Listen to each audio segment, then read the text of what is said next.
ఒక direct question, పిచ్చి పట్టిందా మీ అందరికీ? ఇద్దరు మనుషులు కలిసి ఉండటం అంత ఈజీ అనుకుంటున్నారా మీరు? లవ్ అంటే ఎప్పుడు హ్యాపీనెస్ మాత్రం ఇచ్చేది అనుకుంటున్నారా? ఎవరు నేర్పించారు ఇవన్నీ? ఇది కష్టంగా ఉంది, అది కష్టంగా ఉంది, ఏది కష్టంగా లేదు. కాదు, కష్టం ఎందులో లేదు చెప్పండి. లైఫ్ లాంగ్ నీతో ఉండే ఒక పర్సన్ సాధించుకోవడానికి కష్టపడాలి. ఊరికే వచ్చేస్తారు అనుకుంటున్నావా? డబ్బులు కావాలి, నానా సంకలనాలతో, జాబ్ కావాలి, పిచ్చి కుక్కలాగా కష్టపడతావు, ఏం కావాలన్నా కష్టపడతావు. కానీ ప్రేమ మాత్రం ఊరికనే రావాలి నీకు. నిజానికి అన్నిటికంటే ఎక్కువ కష్టపడాల్సిన ప్రేమను దక్కించుకోవడానికి, ఇంకా దాన్ని నిలబెట్టుకోవడానికి. నిజమే, ఒక మనిషి మన లైఫ్లోకి వస్తున్నారంటే హ్యాపీనెస్ని యాడ్ చేయాలి, ట్రూ. అలానే హ్యాపీనెస్ని మాత్రం ఎక్స్పెక్ట్ చేస్తే ఎలా? వాళ్ళు ఇచ్చే ప్రేమ కావాలి, వాళ్ళు తీసుకొచ్చే హ్యాపీనెస్ కావాలి, వాళ్ళు ఇచ్చే కంఫర్ట్ కావాలి, వాళ్ళ టైం కావాలి. కానీ వాళ్ళ త్రూ వచ్చే నొప్పి మాత్రం వద్దు, మనకి తీసుకోలేము కదా. అలా చిన్న చిన్న ఇష్యూస్ని హ్యాండిల్ చేయలేక ప్రేమ లేదేమో అనేసుకుంటారు, వాళ్ళతో లైఫ్ కష్టమేమో అనేసుకుంటారు, పారిపోదాం అనుకుంటారు. ఇది ఎక్కడ లాజిక్ సార్, మేడం? అలానే పిచ్చి కుక్కల్లాగా బిహేవ్ చేసే వాళ్ళని కూడా అర్థం చేసుకుంటూ నీ ప్రేమను కాపాడుకోమని చెప్పట్లేదు నేను. అది బ్యాడ్ మూమెంటా లేదా ఆ మనిషే బ్యాడా అనేది తెలియాలి కదా నీకు. మీరు క్లియర్గా ఆలోచిస్తే, మీరు ఒక మనిషిని ప్రేమిస్తే ఆల్మోస్ట్ మీ టైం మొత్తం వాళ్ళతోనే స్పెండ్ చేస్తారు. మరి అంత టైం స్పెండ్ చేస్తున్నప్పుడు ఎక్కడో చోట ఏదో ఒక విషయంలో ఇష్యూస్ రాకుండా ఎలా ఉంటాయి అనుకుంటున్నారు? వస్తాయి, అన్నీ వస్తాయి.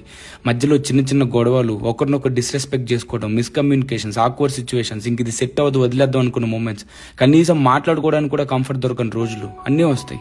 ఇవన్నీ ఏం వద్దు మనకి, ప్రేమ మాత్రం కావాలి, అంతే కదా. ఇవన్నీ ఎక్స్పీరియన్స్ అయ్యి అన్నిటినీ ఫేస్ చేసి నేర్చుకుంటూ వాటిని దాటుకుంటూ పోతున్న వాళ్ళే కదా అందరూ. అదే కదా లైఫ్. ఇది సరిపోదు అన్నట్టు ఇంకో దరిద్రం మనకు. సోషల్ మీడియాలో హ్యాపీ కపుల్స్, వాళ్ళు చూపించే స్టోరీస్ని చూసి పిచ్చి పట్టింది మీ అందరికీ, మనందరికీ.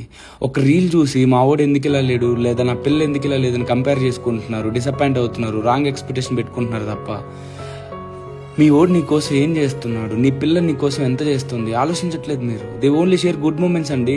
మూసేసిన తలుపుల వెనక ఏం జరుగుతుందో ఎవరికి తెలుసు? నీ లైఫ్ ఏంటి, నీ పార్ట్నర్ లైఫ్ ఏంటి, మీ సిచ్యువేషన్స్ ఏంటి, ఇది కదా మీరు కన్సిడర్ చేయాల్సింది. చదువుకున్నారు కదా అందరూ, చదువుకున్నాం కదా మనం. పక్కోటి స్టోరీ లాగా మీ స్టోరీ కూడా ఉండాలనుకుంటే మీకంటూ స్టోరీ ఉండి ఏంటి లాభం? నాకు చాలా చెప్పాలని ఉంది కానీ చిరాకు వస్తుందండి. అసలు ఇన్స్పైర్ అవుతున్నామా, ఇన్ఫ్లుయెన్స్ అవుతున్నామా, లేదా మ్యానిపులేట్ అవుతున్నామా, అసలు ఏం జరుగుతుందని మినిమం ఐడియా లేకుండా పెంట చేసుకునే వాళ్ళని చూస్తుంటే జాలి, బాధ, కోపం, చిరాకు, భయం అన్నీ వచ్చేస్తున్నాయి నాకు.